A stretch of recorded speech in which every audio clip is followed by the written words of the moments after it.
Lalu setelah henna selesai, Ami ketemu nih sama si temen kecil Ami nih. Ami bilang ini udah selesai, pembayarannya bagaimana?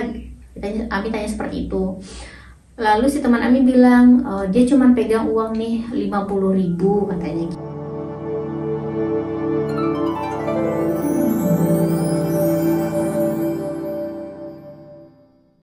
Assalamualaikum warahmatullahi wabarakatuh. Balik lagi di Sandiwara Dunia bersama Uni Ami, insan biasa yang punya harapan bahagia sama seperti kalian semua. Dunia adalah panggung sandiwara di mana kita adalah pemeran utamanya. Pada video kali ini kita akan mendengarkan kisah sandiwara dunia dari narasumber kita, yaitu saya sendiri, Uni Ami, yang akan berbagi kisah cerita dunia perhenaan yang mungkin orang akan berpikiran enak banget ya jadi seni henna art, tinggal coret-coret dapat uang ratusan ribu. Ternyata dibalik senangnya yang dilihat oleh orang-orang di luar sana ada kisah yang harus kalian ketahui, bahwa duka dan sedihnya juga kami alami sebagai pelaku seni dunia henna art. Sebelum kita lanjut ke ceritanya, bagi teman-teman yang baru berkunjung di Sandiwara Dunia, support Uni dengan cara subscribe channel ini agar semakin berkembang dan terus bisa menghibur teman-teman semuanya. Dan bagi teman-teman yang suka dengan channel ini, silahkan berikan Ami jempol ke atas dan tinggal pesan di bawah komentar ini. Awal mula Ami mulai membuka jasa henna perwedingan itu bermula saat ada keluarga Ami yang berpikiran bahwa karena Ami dulunya suka menggambar, suka hobi menggambar, melukis, mereka berpikiran Ami akan mudah atau gampang untuk melukis henna di tangan. Ternyata walaupun Ami ada basic henna untuk melukis di buku atau menggambar, ternyata untuk mengukir henna di tangan menggunakan menggunakan bahan henna itu tidak segampang, tidak semudah kita mengukir di buku atau di tangan.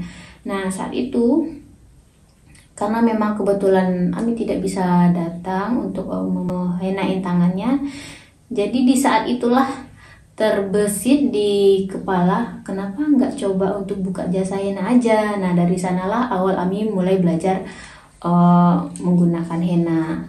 Belajar awalnya beli henna-henna yang biasa, yang merek-merek di pasaran, dengan ukirannya yang masih tebal, masih acak-acakan, yang mungkin yang belum mengerti dengan seni henna. Akhirnya selama 3 bulan latihan, tangan, kaki itu nggak ada yang bersih dari coretan, belajar latihan setiap hari. Sampai suatu ketika ada kepikiran, kenapa ya hennanya encer atau kekentalan. Jadi di sanalah mulai Ami coba ngeracik padu-padankan, mempadu-padankan antara si henna yang encer dengan yang terlalu kental. Lalu di sanalah keluar keinginan Ami atau Ami bereksperimen bahwa kalau yang kental dicampur dengan yang cair, nanti kalau di mix hasilnya bagaimana. Nah, dari sanalah Ami mulai mencoba, terus coba-coba bereksperimen, yang akhirnya Ami mendapatkan tekstur yang pas untuk belajar. Nah, saat itu karena memang Ami masih dalam proses belajar, untuk tekstur yang seperti itu menurut Ami itu udah sangat membantu sekali dengan ukiran Ami yang lebih rapi, lebih gampang dipencet konnya. Biasanya kan kalau kita ngehenna itu si jempol ini, kalau si tekstur henna terlalu kental, itu jempol kita atau jari-jari kita akan cepat capek. Tapi kalau misalnya teksturnya pas, tidak terlalu kental dan tidak terlalu cair, itu kita akan lebih enak saat mengukirnya. Nah, saat itu Ami udah dapat nih hal yang seperti itu, udah enak dibawa ngukir, udah teksturnya juga udah enak, gak bleber gitu ya kan. Nah, di sanalah Ami mulai terus eksperimen sampai Ami mendapatkan tekstur yang bagus, terus warna yang Ami suka. Dan alhamdulillahnya Ami juga mulai mempasarkan nih, mempromosikan si henna yang Ami racik tadi. Jatuhnya sih racik kayak kalau kata Ami ya, mungkin ya teman-teman yang lain bilangnya itu mix aja, tapi ini karena kita mencampurkan yang satu dengan yang lainnya dan kita dapatkan hasil kita sendiri, itu kan ibaratnya kita yang ngeracik sendiri walaupun bahannya sudah ada, ya kan. Terus mulai dari satu orang yang coba mungkin karena memang saat mereka coba, mereka gunakan dan mereka cocok, akhirnya mereka reorder, akhirnya kami putuskan untuk kenapa ya nggak coba dimasukkan ke toko orange saja gitu. Nah akhirnya kami bukalah si toko orange, berawal dari jual sedikit. Alhamdulillah sekarang sudah mulai banyak sih teman-teman henna di luar pulau Sumatera yang tahu order henna Ami ini. Suatu ketika saat Ami ngejob, jadi ada pengantin yang bertanya, "Kak, ini namanya desain apa?" Nah, loh, karena awalnya Ami belajar henna itu otodidak ya, hanya belajar coba recreate dari foto-foto yang ada di Google atau hasil-hasil hukian dari para senior henna gitu ya kan. Ami langsung di sana berpikir, kayaknya memang harus memang belajar privat khusus untuk mengenal apa-apa aja sih nama-nama desain yang ada pada henna maupun elemen-elemen dasarnya. Nah dari situ Ami mulailah untuk mencoba mencari belajar hennanya di mana. Nah kebetulan saat itu ada teman Ami namanya Uniaya yang menjadi guru henna online Ami. Ami privat online dengan beliau. Dan akhirnya Ami dari beliau juga tahu elemen-elemen dasar pada henna. Awal Ami belajar dari beliau, namun setelah Ami memahami nama-nama elemennya, nama motifnya, Ami gali-gali terus dari bergabung dengan grup-grup komunitas henna yang ada di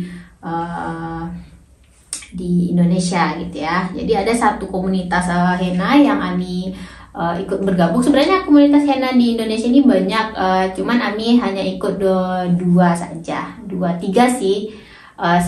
Satu lagi yang empatnya itu Ami yang membuat sendiri grupnya. Nah yang pertama kali Ami gabung di grup henna itu adalah henna komunitas henna Pekanbaru atau yang disingkat dengan HP. Nah di situ Ami belajar tentang banyak informasi yang bisa Ami ambil dari sana, tentang WO yang amanah, WO yang gak amanah, terus standar komunitas henna di Kota Pekanbaru. Terus kalau misalnya kita mau ngejob nih, kalau cuacanya ada yang gak bagus atau yang hujan, kita bisa tanya nih di grup, mana aja nih yang cuacanya cerah, cuaca yang hujan atau gerimis dan segala macamnya, tentang apa-apa yang perlu memang kita butuhkan untuk ditanyakan di grup. Nah lalu grup yang kedua itu komunitas henna Riau, Seriau, tapi di sana Ami kurang bisa dibilang Ami pasif sih, nggak begitu terlalu banyak komen di sana. Terus komunitas yang ketiga yang Ami ikuti adalah henna artis Indonesia. Nah di sini awalnya Ami itu menjadi member, pengen ikut ke dalam grup komunitas henna artis Indonesia karena di sana kita banyak belajar tentang ilmu baru yang mungkin aja di tempat Ami belajar atau tempat Ami privat sebelumnya Ami belum mendapatkan ilmu tersebut. Nah di grup ini henna art Indonesia ini Ami mendapatkan itu dari macam-macam nama elemen, motif, ini motif mandala atau motif apa namanya ya, dari negara mana aja. Nah itu dipelajari dari sana melalui tugas-tugas yang diberikan setiap 2 minggu sekali dari para adminnya. Nah awalnya Ami masih nyetor tugas, kan setiap kita dikasih tugas itu akan dinilai oleh para pemateri dan adminnya. Nah di situ kita bisa melihat bagaimana hasil ukir kita, keindahannya, keselarasannya, desainnya maupun angle fotonya, semua itu dinilai oleh para admin dan pematerinya. Awalnya Ami cuma dapat urutan yang sekian puluh, bahkan mungkin bisa jadi yang terakhir ya dari membernya lebih, waktu itu hampir 200 member ya. Namun lama-kelamaan karena memang niat Ami tadi memang mau belajar, menambah ilmu, memperbagus skill yang Ami punya dalam dunia henna, Akhirnya Ami lanjut peringkatnya, naik dan akhirnya bisa juga merasakan jadi terbaik satu dalam penyetoran tugas. Nah setelah itu Ami diberi kesempatan ibaratnya menurut Ami itu adalah suatu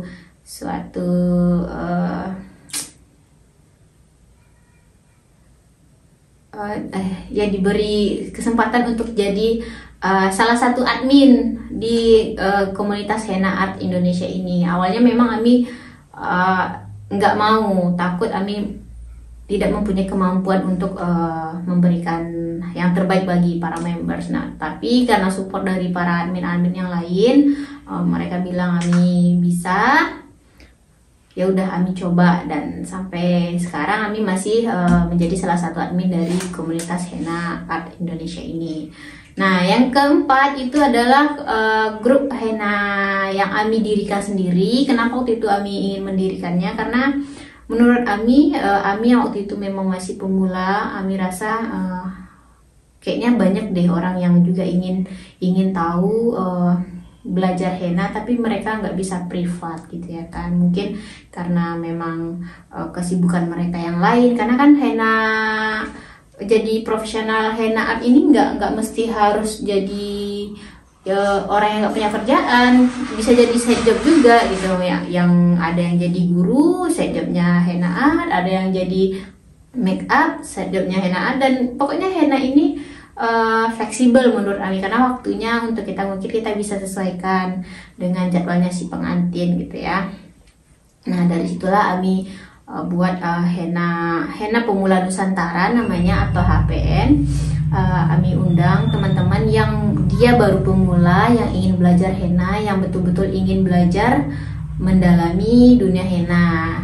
Nah di sanalah Ami awalnya dirikan itu, lalu nggak lama kemudian Ami minta bantuan dengan member-member yang memang di saat itu mereka rajin setor, mereka rajin bertanya, dan mereka rajin interaksi di grup. Nah ada namanya Kak Eka dengan Kak Sinta yang menjadikan admin di Henna Pemula Nusantara ini. Nah sampai sekarang keempat grup ini masih Ami masih tergabung di dalamnya, karena menurut Ami memang kita wajib ikut komunitas henna dimanapun kita berada, agar kita tahu berapa standar jasa hennanya, apa-apa yang harus kita persiapkan, dan apa aja WO.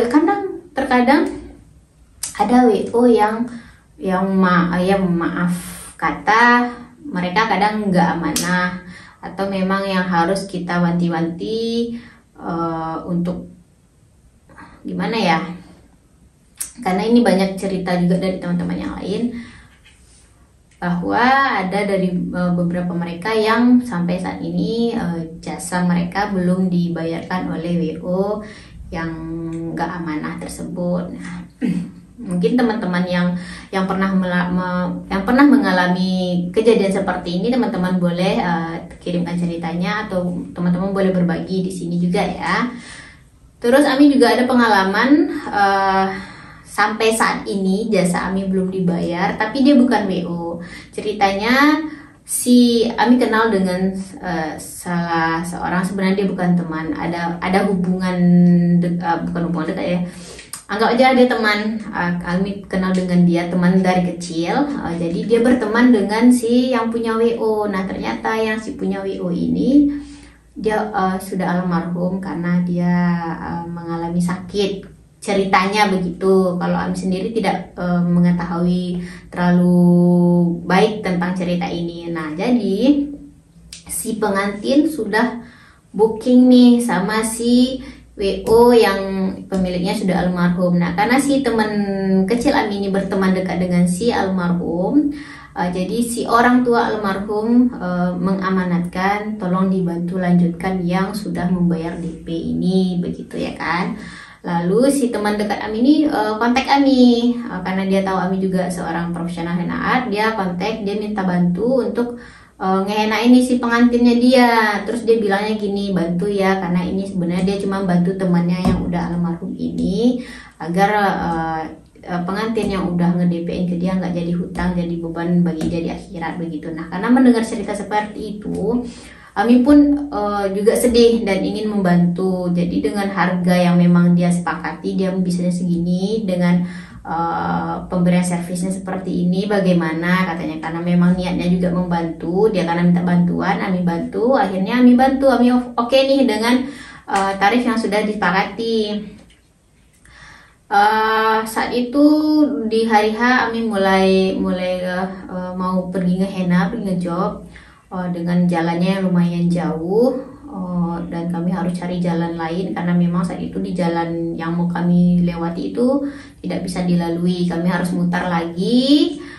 Terus sampailah di lokasi. Saat sampai di lokasi, ya semua berjalan lancar, alhamdulillah dapat pengantinnya memang welcome juga. Kami dipersilakan masuk, duduk, dikasih sesajian, makan, minum gitu ya. Lalu setelah henna selesai, Ami ketemu nih sama si teman kecil Ami nih. Ami bilang ini udah selesai, pembayarannya bagaimana? Ami tanya seperti itu. Lalu si teman Ami bilang, dia cuma pegang uang nih 50.000 katanya gitu kan. Mau nggak pegang ini dulu, nanti sisanya ditransfer katanya begitu. Tapi karena Ami mikirnya, oh ini tuh kan teman kecil, teman dekat, Ami rasa ya nanti aja lah, ngapain harus dua kali bayar seperti itu, mending nanti aja gitu ya kan. Terus Ami jawab, oh nanti aja dah sekalian sama yang sisanya, Ami bilang gitu. Terus dia okein, oke dong. Akhirnya Ami pulang. Tapi sampai detik ini dia menghilang. Ami sebelumnya udah sempat coba hubungin dia lagi melalui WA. Dia cuman nggak dibaca deh kayaknya, nggak dibaca. Habis itu WA-nya udah nggak aktif lagi. Setelah itu Ami coba juga cari di Facebooknya dia, sosial media dia, juga nggak ada aktif selama terakhir ada permintaan tolong untuk Ami ngehenain si pengantin yang dia pegang itu. Nah, bagi teman-teman yang memiliki cerita yang seru, yang menarik, atau cerita lainnya yang seputaran dunia pekerjaan atau dunia kehidupan sehari-harinya, yang mungkin bisa saja menjadi cerita menarik yang bisa menghibur bagi pemirsa yang ada di rumah, silahkan kirimkan ceritanya ke DM @ami_hena_aha ya. Sampai akhirnya Ami coba tanya nih, inbox sama teman dia yang ada komen di postingan Facebooknya dia. Nah, si temannya ini seorang makeup artist kalau Ami nggak salah ya, cuman Ami nggak usah sebutkan namanya. Si temannya bilang gini, Kak, kalau memang ada ini, dia langsung inboxan karena di postingan Facebooknya itu Ami komen, bro, kemana aja nih, ada yang kemarin gimana, kok diam-diam aja? Ami jawabnya, Ami komennya begitu kan. Nah, lalu si temannya ini langsung inbox Ami bilangnya, Kak, kalau misalnya ada urusan langsung aja iniin orangnya, katanya gitu, datangin ke rumahnya. Terus Ami jawab lagi, nah Ami nggak tahu alamatnya di mana, karena kan dia teman kecil Ami waktu Ami di kampung, sedangkan kita nih di perantauan ya, di Pekanbaru ini Ami merantau. Jadi Ami nggak tahu alamatnya di mana. Terus karena dia bilang gitu kan, Mbaknya tahu nggak alamatnya si dia di mana? Katanya sih tahu, tapi sampai detik ini pun juga dia nggak ngasih tahu alamatnya di mana. Akhirnya dengan berat hati sih, bukannya nggak ikhlas, tapi ibaratnya sesuatu yang diikhlas tapi terpaksa itu kan jatuhnya kan nggak ikhlas ya teman-teman ya.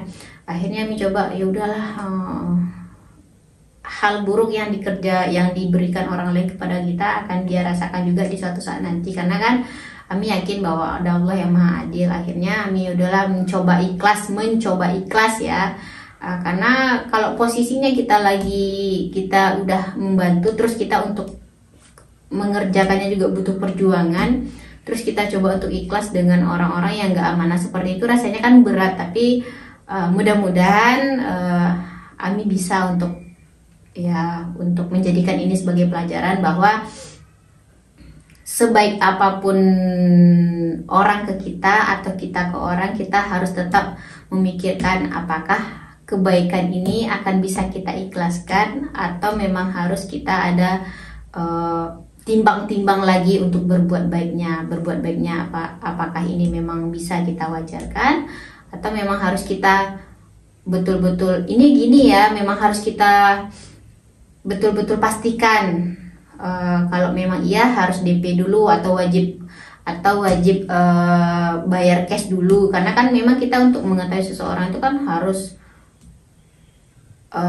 ya begitulah teman-teman. Nah akhirnya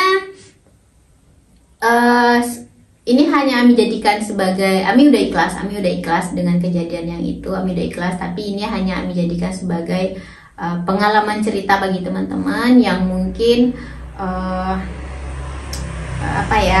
yang ada pengalaman yang sama dengan Ami. Jadikan juga itu sebagai pengalaman jika teman-teman mau terima job lagi dengan orang yang baru bekerja sama, tapi walaupun dia sudah kita kenal lama, pastikan bahwa